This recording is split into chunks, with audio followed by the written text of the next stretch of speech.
Ֆրինյուզի եթերում լուրերից դուրս փոդքասթի շրջանակներում կրկին միացում է Փարիզ, որտեղից կաշխատի ինձ հետ միջազգայնագետ Արման Ավագյանը։ Բարև Արման ջան։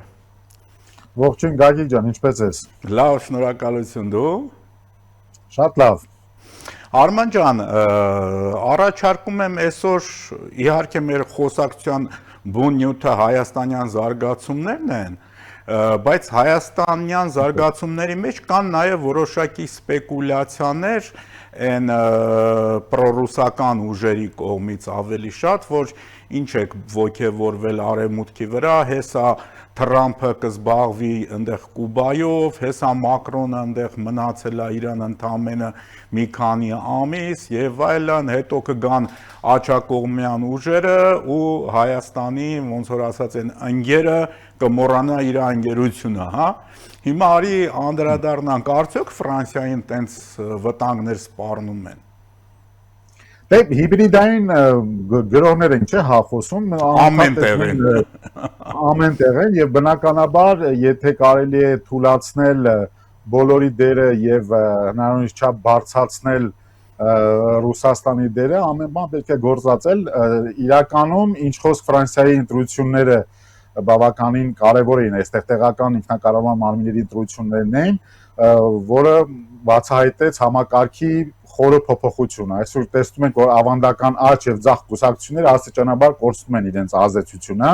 նրանց տեղը գալիս են զբաղեցնելու նոր ուժեր, հատկապես կենտրոնամետ քաղաքականությունը, որը կարողացավ պահպանել իր դիրքերը, կենտրոնամետ քաղաքականություն, ցենտրիստներ խոսում ենք, հա, Մակրոնի, ցույցան շուրջ, հա, այսինքն կենտրոնամետ ուժեր, միևնույն ժամանակ այստեղ դա ուզում ասել կուզի, որ նրանք իրենց դիրքերը պահպանում են, հա, միևնույն ժամանակ ծայրահեղ աճ ուժերի աճը դարձել է առանցքային երևույթ, հա, սա քաղաքական փոփոխություն չի, սա հասարակության մի մասի ինչ որ առումով նաև համաեվրոպական տենդենց է։ Այո, որովհետև միգրացիա, անվտանգություն, գնաճ, այս բոլոր թեմաները դարձել են ընտրողների որոշումների հիմնական շարժիչ ուժերը, իսկ ձախ ուժերը, չնայած որոշ դաշինքների փորձերի, հա, շարունակում են մնալ դեռ բաժանված, ինչը սահմանափակում է նրանց ազատությունը։ Արդյունքում Ֆրանսիան մտնում է նոր քաղաքական փուլ, որտեղ ընտրողները վերացած են, իսկ ավանդական համակարգի նկատմամբ վստահությունն էլ թուլացած։ Այսքանով կարող ենք սահմանափակվել, նշելով, որ այսօրվա իրավիճակում այդ մտքերն ու գաղափարները, որոնք Մակրոնի կուսակցությունն են առաջ տանում, իմիջիայլոց Մակրոնի վարչապետներից մեկը Էդուարդ Ֆիլիպը, որը լավը քաղաքապետ դարձավ եւ նա նախապայման էր իր համար, որպեսզի հայտարարի իր տեխնացությունը եկող ընտրություններում, որոնք արդեն սալերի հետևում չեն եւ մյուս տարի են Ֆրանսիայի նախագահական ընտրությունները։ Եվ բնականաբար պրոհայկական գիծը կշարունակվի։ Պրոհայկական գիծը այսպես տեմպե շարունակվելու է, որովհետև չմոռանանք 600-ից տարբեր հաշվարկներ ունենք, 600-ից 800,000 հայ համայնք, 600-ից 800,000 շատ հասուն հայ համայնք, շատ կարգապահ, շատ ինտեգրված հայ համայնք, որի ձայները բացարձակ կարևոր են, մյուս կողմից չեն կարող ասել, որ այդ համայնքը համախմբված է, որովհետև այնտեղ որտեղ կան դաշնակներ համախմբվածության մասին խոսել է հասկանում ես մի քիչ բարդ է, որոնք միշտ փորձում են առաջ տանել իր ուժերը եւ բնականաբար այդ ուժերի հետ բոլորը չեն որ համաձայն են, օրինակ Մարսելում, հա, շատ մեծ առանձնահատկություններ եղան ի տարբերություն Փարիզի, խոսենք հայ ուժերի, որոնք այսպես ասենք դաշնակցականամետ չեն, շատ ավելի Հայաստանի հանդեպ քաղաքականության հանդեպ շատ ավելի ընկալունակ եւ շատ ավելի հասկացող ի տարբերություն դաշնակցության ուժերի, որոնք չես հասկանում ինչպիսի կերպով Ֆրանսիայում կարողանում պրոռուսական, չէ՞։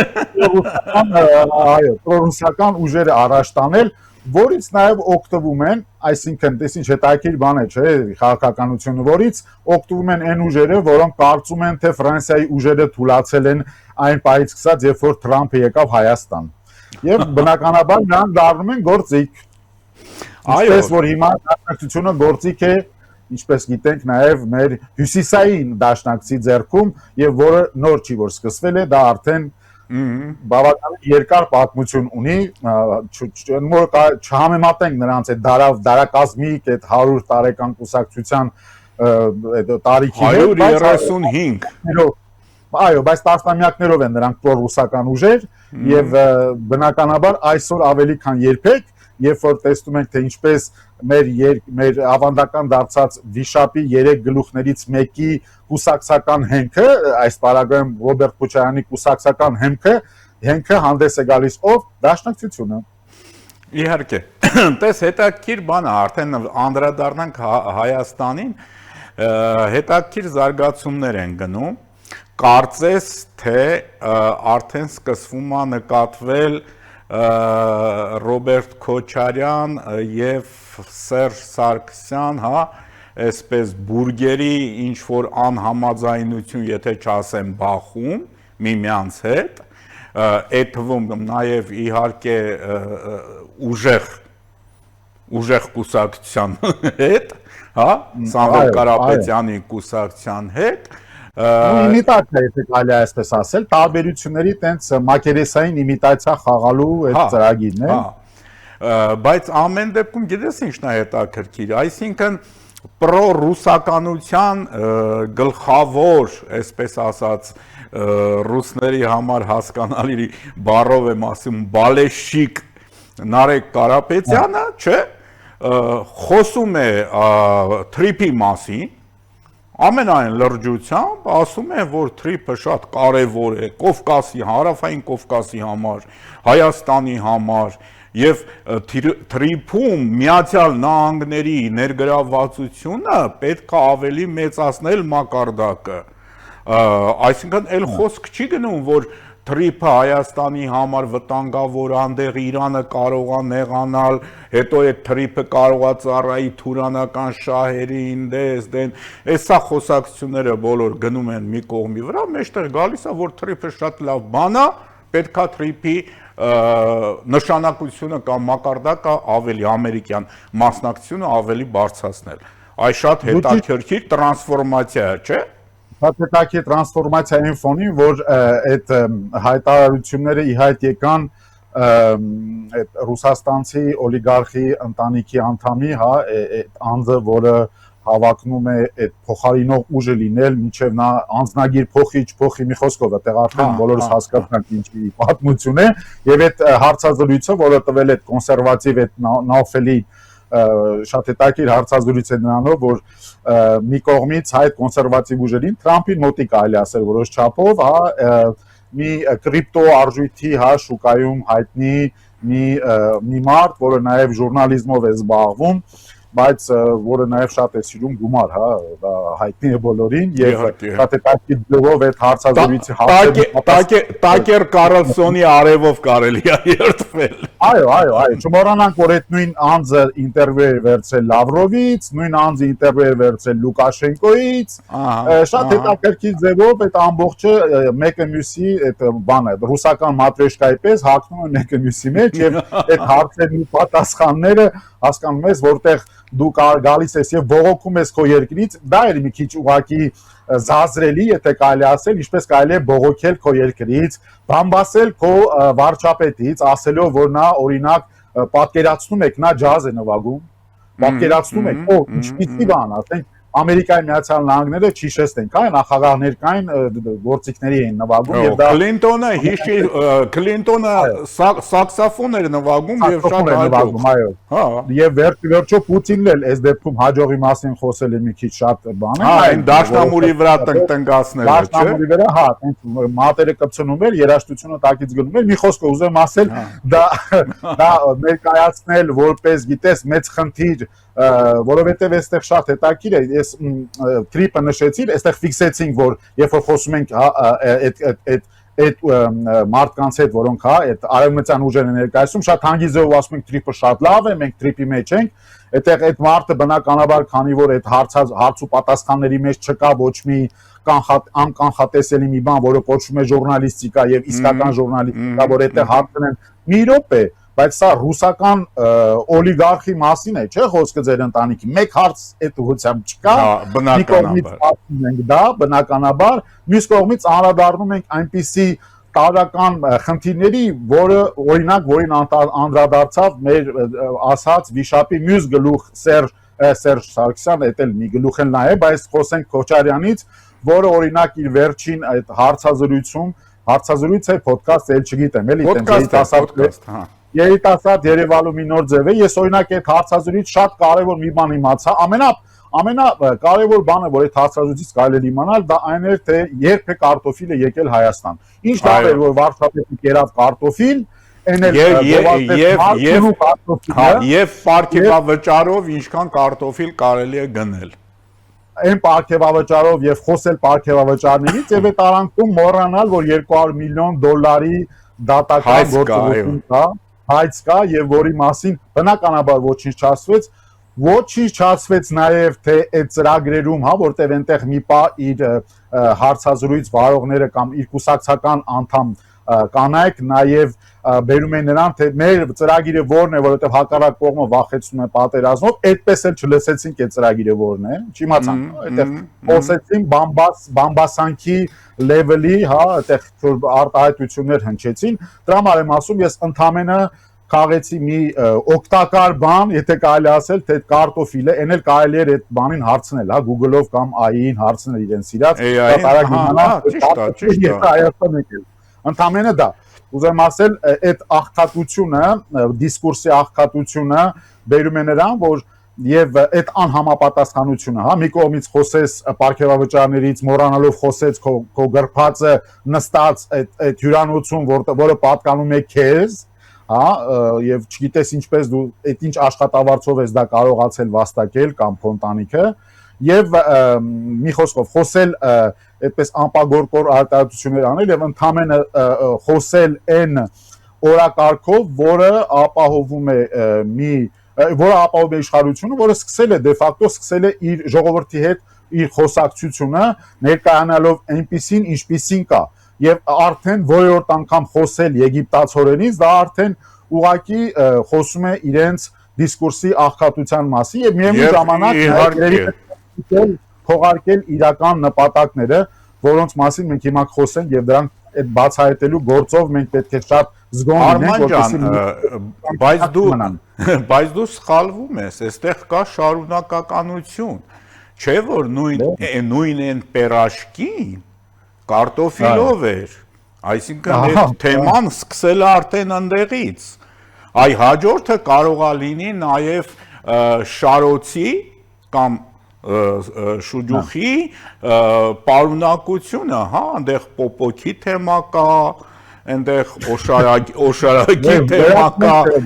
վերածում ենք հումորի, որովհետև գիտես, այդ ամբողջի ֆոնում խոսել լրջության մասին, ես դա նկատեցի, դե մենք լուրջ ենք, այսինքն ուզում եք ասել դուք շատ լուրջ սև խավիար եք ուտում հանգիստ կամ չգիտեմ, ընտիր ուտեստներ եք ուտում ժողովրդից հեռու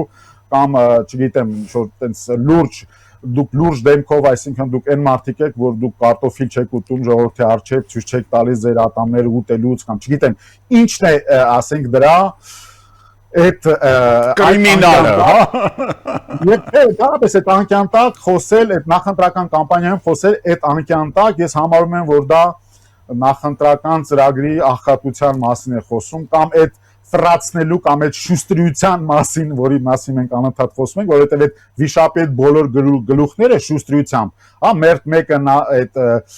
ռուսական օլիգարխը, որ ասում է տրիպը լավն է, բայց միևնույն ժամանակ ինչ-որ փոփոխություններից են խոսում, չես հասկանում ինչի։ Վերջին պահին նոր տեսա, որ օրինակ անվտանգության երաշխիքների հետ կապված ինչ-որ նոր մարդիկ են գտել, մեկը Հոլանդիայից, չգիտեմ, մյուսը Հունաստանից, հա, ինչ-որ փորձագետներ, լսեք, այդ մի հատ եկեք վերջնականորեն հասկանանք, անվտանգության հետ կապված որոշում է երկիրը եւ միշտ պետք է իմանանք, այդ բոլոր փորձագետները անվտանգության շատ լուրջ կապեր ունեն իրենց երկրի բնական եւ աշխարհում եւ ինֆորմացիա փոխանցելու ամենալավ աղբյուրն են եւ այստեղ էլ մենք գործ ունենք դիլետանտիզմի հետ։ Այո, քանի որ Նաև խոսք գնաց այդ պատերազմ խաղաղություն դիսկուրսի մասին, գիտես ինչն է հետաքրքիր, ասենք շատ պարզ, այսպես մի հատ բանաձև է, եթե խաղաղություն, ուրեմն պատերազմ չկա, եթե պատերազմ, էլ խաղաղության մասին խոսելը անիմաստ է, հիմա գալիս ենք այն խոսույթին, որը գնում է այդ ուժերի կողմից, հա, նորից բանակցել, նորից մեջտեղ բերել այդ բոլոր հարցերը, հա, նորից էլի բանակցել, ավելի արժանապատիվ խաղաղություն բերել, էլի մենք դրա մասին անցած անգամ էլ խոսեցինք, բայց ես չեմ հասկանում, թե ինչ է նշանակում ավելի արժանապատիվ խաղաղություն։ Դա ուղղակի խոսում է ապրանքի մասին, ոչ մի ուրիշ բան չկա։ Խաղաղությունը մի բան է, խաղաղություն։ Հիմա ասենք այսօր գերմանացիներն ու ֆրանսիացիները, չգիտեմ, այնտեղ իրանց աչերը եւ նրանց աչերը կարան խոսան, որ չէ, մենք ավելի արժանապատիվ խաղաղություն ենք ուզում, այնի նորից ասի Էլզասն ու Լոթարինգյան իմն է, այն մյուսը ասի չէ, իմն է, ու սկսեցինք։ Ինչ սկսեցինք։ Եվ դե մենք գալու ենք դա իրականությանը, հիմա մենք փորձում ենք վերլուծել, հա, ինչու է այդպես արվում եւ այստեղ այս արանքում մենք հասկանում ենք դրա մասին խոսել ենք Գագիկ ջան նաեւ, թե ինչպիսի գեղեցիկ կերպով հիմա նաեւ վերծանվելու է Ղարաբաղի հարցը, ինչպիսի ձևով արդեն խոսում ենք այն հարցի մասին, օրինակ երկրորդ նախագահը շատ հետաքրքիր ձևով իր հանդիպումներից, այս վերջին հանդիպումը, որ մարզերից մեկում խոսեց, նա շատ հանգիստ կերպով բացատրեց, որ Ղարաբաղի հարցի այլ լուծում կա, որը հնարավոր է, դա ասաց, հա, դա բոլորը շատ լավ լսեցին եւ երրորդ նախագահը, այսինքն Սերժ Սարգսյանը Արցախի հարցը համարում է չփակված, այդ արանքում խոսք մենք հասկանում ենք, որ երկուսը խաղում են այն խաղը, որ այսպես ասած նրանք մեկը մյուսի հետ նույն դաշտում չեն գործում, հա, կամ բայց իրականում մենք հասկանում ենք, որ այդ բոլորի տերերը նույնն են եւ ամեն մեկը, այսպես ասենք, սկսել են իրենց ընտրարշավը դեպի ֆինիշի նույն առաջադրանքով, հա, որը իրենց արդեն հանձնարարականները տրված են, բոլոր այդ նարատիվները որոշված են, այստեղ մերթ խուսանավում ենք, կարճում ենք բնականաբար կուկուրուզից, կարտոֆիլից, ինչից որ կարող ենք կարճել, դա չմոռանանք։ Այո, Պերաշկինը համեմում ենք դա Արցախը տվեցիք եւ մենք չենք տա այդ խոսույթով եւ այստեղ շատ կարեւոր հարց է ծագում։ Հիմա դուք երբ որ Արցախից եք խոսում եւ խոսում եք այդ արժանապատիվ խաղաղությունից կամ Արցախի վերաբանակցելուց կամ հետդարձի իրավունքից, նա այդ արանքում ինչու են մոռանում խոսել, ինչպես ստացեց, որ Արցախը օրինակ դուրս բերվեց, հա, եթե խոսում եք, բանակցային գործընթացից, այո։ Բանակցային գործընթացից ինչպես դուրս բերվեց, հա, օրինակ եկեք խոսենք դրա մասին ու գնանք շատ հետ, այդպես կարող ենք շատ հետ գնալ եւ գալ հերթով, հա, այդ հաղթական ժողովուրդ, հա, որ դուք հաղթել եք, այդ ինչպես ստացվեց, որ դուք Ադրբեջանի եւ ռուսների հետ բանակցում եք շատ մեմ, շատ գեղեցիկ կերպով, որտեղ դուք գալիս եք հայ ժողովրդին երգում եք մի երգ, իսկ դրսում բացարձակ ուրիշ բան եք խոսում եւ բացարձակապես իմանալով, որ այդ հարցը այսպես թե այնպես լուծված է եւ դրա տարածքային վարչական իմաստով Լեռնային Ղարաբաղ Ադրբեջանին մի մաս է կազմում եւ արդյոք դա ձեր համար ինչը որ անում եք հիմա փորձում եք կրկնել ձեր համար, բայց հիմա ես այստեղ ավելի ուժեղ վտանգ եմ տեսնում, դա կոնի վրա դնել Հայաստանի Հանրապետության ինքնիշխանությունը, արդյոք դուք դա չեք անում ընդամենը հարստանալու, ձեր ընտանիքի, հա, ձեր նեղ շրջապատի հարստանալու համար, վերջո տեսանք Լևոն Տեր-Պետրոսյանը ինչպես վերջին պահին միացավ նաև այդ ուժերին, շատ հետաքրքիր ձևով ամենահարուստին ընտրեց, արի ուտես այդտեղ ինչ գումարային պայմանավորություններ կարող են լինել, էլի խոսում ենք փողից, հա, ես ուրիշ բան չեմ տեսնում, հա, եթե մարդուն ինչպես կարելի է շահագրգռել, կարողանա իր անձնական տեխնացուին գցել մի կողմ, հակի եւ ասել ես պաշտպանում եմ ամենահարուստ օլիգարխին, հա, ինչպես որ միացան բոլոր այն զնգուլավազ ուժերը, որ հերթով միանում են փողոտ ուժին։ Ընդ որում հետաքրքիրը այն է, որ Ռոբերտ Քոչարյանին որպես վարչապետ չեն տեսնում հակում, չեն տեսնում ուժեղում, ես այդպես էլ չեմ կարում այդ ուժեղ կուսակցության մինչև վերջ բանը հիշեմ, հա։ Ընդհանրապես երբ որ ասում են մենք ուժեղ ենք, ուժեղները ձեն չեն հանում, ես կա։ Հա, ուժեղը չի ասում ուժեղ։ Հա, ուժեղը դա երևում է։ Հիմա ինչքան ուզում ես գոռա, հիմա որ գոռացիր, ինչ պետքա փոխվի, ես դրանից չեմ հասկանում։ Եթե խոսքը գալիս է Նոյան Տապան ուժին, շատ հետաքրքիր բան կա, չէ՞։ Նոյան Տապանը Եվս ինքն էլ որտեղ խոսում են այդ երաշխավորներից, դե Նոյան Տապանի այդ գլխավոր այդ ղեկավարը, հա, այդ ինիցիատորը, այդ բելարուսական ուժի ներքո գտնվող ինիցիատորը, ինքը մուլտիպլիկատիվ էֆեկտով միանգամից 5 երաշխավորներ գտավ, չէ՞։ Երևի թե պետք է նրան հիշեցնենք, թե արդյոք օրինակ Շեյխերն ու շեյխուհիները ունեն երաշխավոր, որը Միացյալ Նահանգներն են, որոնց օրինակ այսօր Իրանը հարվածում է։ Արդյոք պետք է հիշեցնենք այդ երաշխավորի ինստիտուտի լրջության մասին, հատկապես շեյխերի եւ շեյխուհիների մասին։ Ընդ որում դու շատ լավ բան հիշացրեցիր, այդ նույն շեյխերի երկրները, ասել է թե ծոցի երկրները, երբ որ հայտնվեցին Իրանի հարվածների տակ, ընդ որում Իրանը, որը կռվում էր համ Միացյալ Նահանգների, համ Իսրայելի դեմ, բայց իրենք հայտնվեցին այդ թուլացած Իրանի հարվածների տակ ու ոչինչ չկարողացան հակադրել, հա, այսինքն մենք պատկերացնենք, թե իրենք ոնց են կարող լինել երաշխավոր, ինչ երաշխավորության մասին է դա, փողի մասին, այսինքն sense տրցակներով փողերով գալու են շեյխերը, ասեն բերեք, լցնենք ձեր բյուջեն, ոտի կանգնացնենք Հայաստանը, հա։ Դե երաշխավորների ինստիտուտ խոսելու համար այդ խոսույթը առաջ են բերել, որպեսզի Գագի ջան, բոլորս էլ հասկանում ենք, ինձ թվում է հեռուստադիտողն էլ արդեն հասկանում է, փորձենք նաև չզզվացնել հեռուստադիտողին, որովհետև այնքան ակնհայտ է դա, որ դե երբ որ խոսում ենք երաշխավորից, բնականաբար խոսում ենք Ռուսաստանի մասին, հա, որովհետև այդ բոլոր վիշապի բոլոր գլուխները վերջում գալիս են այդ հայտարարի, չէ, որ ռուսական երաշխավորի մասին ես ուղղակի շատ հետաքրքիր է, իրենք կարծում են թե ժողովուրդը, ասենք, չգիտեմ, հիշողությունից թույլ է, չի հիշում այդ ռուսական երաշխավորը ինչպես է գեղեցիկ ձևով դիտում էթնիկ զտման մեր հայրենակիցներին, ինչպես են այդ խաղաղասեր, այդ ուժը, որ ինչպես էին լքում իրենց բնորանը եւ գալիս Հայաստան, վերջո Գագիկ ջան, մենք այս ամբողջը վերլուծում ենք, փորձում ենք վերլուծել, փորձում ենք առաջ բերել, որպեսզի այդ խապկանքների ժողովուրդը չտրվի, ինչի համար, որովհետեւ Արման ջան,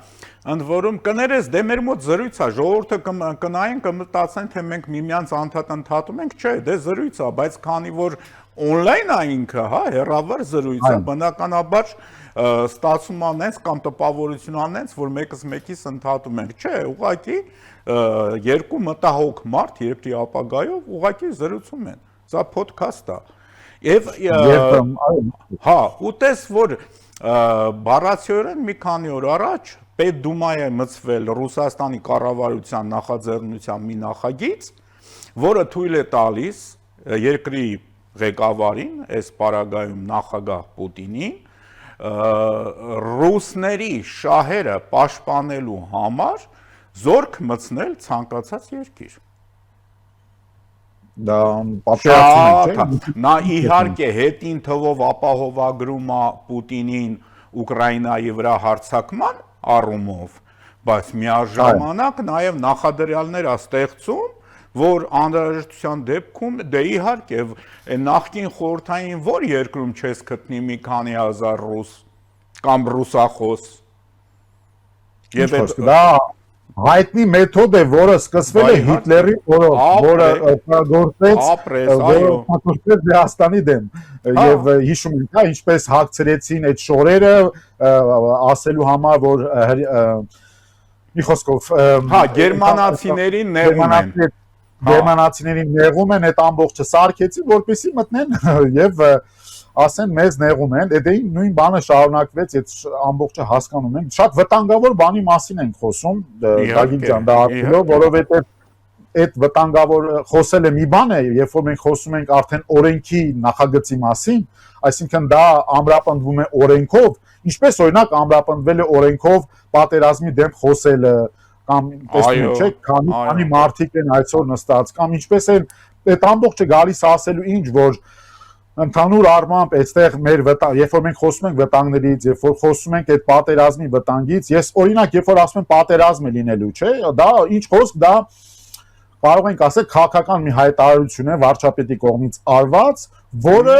հա մեր աչքերը բացելով եւ ժամանակ չկորցնելով հանդերձ ուզում է ցույց տալ, որ այլընտրանքը սա է եւ այս պարագայում այդ բոլոր վիշապի այդ գլուխներից որևիցե մեկից ես չլսեցի մի հոդաբախշ այդ արտահայտություն, որը կգար հակազդելու հա այդ ռիսկը, որովհետեւ եթե տվյալ պարագայում մենք չեղարկում ենք խաղաղությունը, չեղարկում ենք թրիփը, դե ինչպես չեղարկենք, երբ որ դու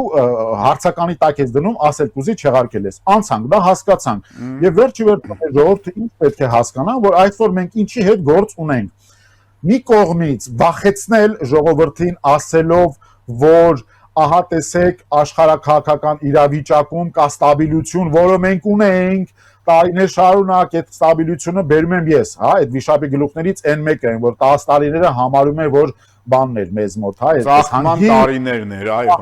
Եվ չկային զոհեր, այնինչ մենք անընդհատ սահմանի վրա ունեցել ենք մահացու դեպքեր, այդ ռեգիոնները երբևիցե չեն զարգացել, դե չխոսենք այդ ընդհանրապես այդ բոլոր մարդակենտրոն քաղաքականությունը, որը իսպար բացակայել է, ի տարբերություն ընտանիքակենտրոն սեփական գումարի կամ սեփական ընտանիքի հարստացման բոլոր ծրագրերը, որոնք շատ ուժեղ աշխատել են, հա, տվյալ պարագայում սկսված այդ ինչպես ասենք, այդ մի պահ եղավ, չէ, այդ իր տարիներին ինչ որ շենքերի կառուցում եւ այլն, ամենամեծ ոնց որ տեսնում ենք այդ դատախազության նյութերից ամենամեծ տերերից մեկը այդ տներում դրանք են, էլի վերջի վերջո եւ այդ ամբողջը գալիս է ապացուցելու, որ այդ տարիներն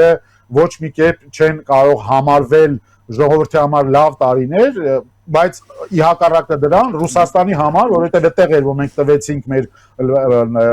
ռազմական նշանակության օբյեկտները ջրի գնով, հա, տվեցին գնաց, այդ դրա մասին ենք խոսել, եւ այսպես շարունակ։ Հիմա մենք այսօր մեր ժողովուրդը այդ ընտրության առաջ է կանգնած, որը մատնանշում է վարչապետը շատ երևի թե այսպես ասենք, շատ կոպիտ, լավ, այսպես ասենք, շատ ուղիղ կերպով նա մատնանշում է, բայց այստեղ ես չեմ տեսնում ուրիշ այլընտրանք, որովհետև եթե ուրիշ կերպով մենք ինչ ենք ուզում, ասել կուզի, դուք ուզում եք, դուք այսօր կա արդյոք որից է մի նորմալ մարդ, որը մտածում է երկրի պետական, գերակա շահի մասին եւ ուզում է մեզ կպցնել ռուսական այդ բևերի, հա, այո, հա, նարատիվներով բերել եւ կպցնել ռուսական բևերի, որովհետեւ բոլոր այդ վիշապի բոլոր գլուխները, հա, նրանք միմիայն խոսում են երկիրը Հայաստանի Հանրապետությունը կցել ռուսական այդ ուժերին եւ ըստ այդմ մեզ դարձնել ֆորպոստ, որում կայինք մեզ, բայց տվյալ պարագայում այստեղ նաև մենք ուրիշ ռիսկ ունենք, Գայիկ ջան, որի մասին մենք խոսում ենք, այսինքն դա այս դեպքում մենք Արցախի կորուստը ինչպես դա կատարվեց, չէ՞, նու հիմա այս պարագայում այդ պլանը, որը չիրականացավ Արցախի կորուստով գանք եւ իրականացնենք Հայաստանի կորուստը, հիմա դրա երկրորդ բանն է, հա, սկսվում, երկրորդ շունչն է այս ընտրությունների միջոցով երկիրը բերել մի իրավիճակի, որը դե ֆակտո պատերազմական եւ բելիցիստական հայտարարությունների մեջ է, որտեղ մենք քաղաքական ուժերը պատմության մասին չենք խոսում մշակութային, հա, բայց կանգնել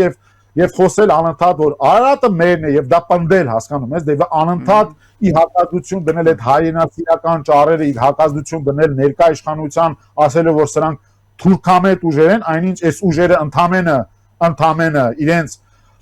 սխալներից նաև սովորելով գալ եկել են մի հանգրվանի, որտեղ խաղաղությունը դե ֆակտո տիրում է միտեղ, որի հարևանը այսօր մի այլ կերպ պատերազմի մեջ է, եւ որտեղ մենք պետք է ավելի քան սնուցենք այս խաղաղությունը, որը մեզ օդի եւ ջրի պես ջրի նման պետք է, եւ Գագիկ ջան, դու ռեստորանով խոսքը փոխանցես։ Ինչու են այս բոլոր ուժերը մեր երկրի վրա պարտադրում մի առաջադրանք, մի խնդիր, որը նրանք տասնամյակներով շարունակ չեն լուծել, եւ այսօր մեր քաշից էլ ավել, մեր ծանրությունից էլ ավել մի խնդիր են հետ բերում, որտեղ մենք դե ֆակտո պարտված ենք։ Արի մի հատ այստեղ հարց ծագեց, այդ ինչպես կստացվի, որ մենք եթե դե ֆակտո պարտված ենք, ինչ է ստացվում։ Ստացվում է այնպես, որ այդ ռուսական ուժերն է մեզ պետք է գան փրկեն։ Այդ դրան է գալիս։ Այն ուժերը, որոնք ուզում են գանեն նոյեմբերի 9-ի պայմանագրին, որտեղ գիտես ինչու մտածում են, որ Ղարաբաղի հետ գալու խնդիր կարող է լինել, այնինչ այդտեղ ամբողջ խնդիրը Թրիփի նախագծի տապալումն է եւ Սյունիքի դեմ առնելն է եւ բերել Պուտինյան Ռուսաստանին, որպեսզի կարողանա կառավարել այս ճանապարհն էլ եւս եւ թույլ չտալ, որ հանկարծ Հայաստանը կարողանա օգտվի միջազգային հանգույցներից, որոնք ապահով հանգույցներն են, կապում են կենտրոնական Ասիան դեպի Եվրոպա, որոնք կապում են մեզ անվտանգ կերպով, կապում են քաղաքակիրթ աշխարհին, մեզ քրիստոնյաների բնօրանին, մեզ խաղաղասեր ժողովրդին, որը հասկացել է, որ այս պատրանքները, որտեղ մենք ընդամենը ինչ էինք այստեղ, մենք ընդամենը մատաղացու էինք, հա, եւ այսօր մենք ընդամենը ոչ թե մենք ընդամենը օբյեկտ չենք, այլ մենք սուբյեկտ ենք այստեղ, եւ մենք ենք որոշում մեր ճակատագիրը, ինչը որ պետք է անի ժողովուրդը, որոշի իր ճակատագիրը։ Այո, Արման ջան, դե մեր եթերաժամը նորից սպառվեց, բայց ես ուզում եմ երկու փաստ բերել ու դրանով փակենք մեր այսօրվա զրույցը։ Ուրեմն Ազատություն ռադիոկայանը մի տեսանյութ էր պատրաստել, որտեղ մի վերլուծություն կար սեփականաշնորհման տարիների մասին, թե Հայաստանի պետական գույքը ինչպես է սեփականաշնորհվել եւ գույքը, ընդհանուր գույքը Հայաստանի կարող էր արժենալ 10-ից 40 միլիարդ դոլար, բայց սեփականաշնորհվել է մոտավորապես 2 միլիոն դոլարով։ Պատկերացրեցինք, չէ՞։ Այո, սա մի թիվ։ Եվ երկրորդը մի քիչ ինքը երևի թե հումորային էլ հնչի, բայց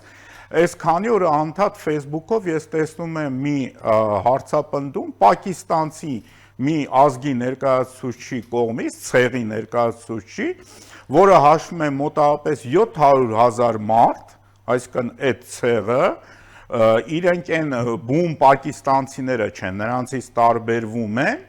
եւ իրենք ուսումնասիրություններ են անցկացրել DNK, DNT եւ պարզել են, որ իրենց գապլո խումբը շատ մոտ է հայկականի։ Գիտես ինչ, եկել հասել ենք մի բանի, որ արդեն ինչ որ մարդիկ, մի քանի 100,000 եւ այլն, ուզում են, այսպես ասած, գան կպնեն Հայաստանին, հասկանում ես, հային։ Դե երևի տեսան, որ հնդիկները խելացի են, որ մեզ կպել են, իրենք են ուզում երևի։ Չէ, այստեղ կա նաև իմիջի հարց։ Հա, կա նաև իմիջի հարց, իհարկե, բա իմիջով զարգացող, թափով առաջ գնացող երկիր է, կարող է մենք այդ մեր 700,000-ով կպնենք, ասենք մենք էլ հայ ենք։ Այսքանը Արման։ Եվ կարևորը կտրվենք, այո, կտրվենք վախերին եւ ափսոսանքով փոխում ենք, հա, ինչպիսի կորուստներ են կրել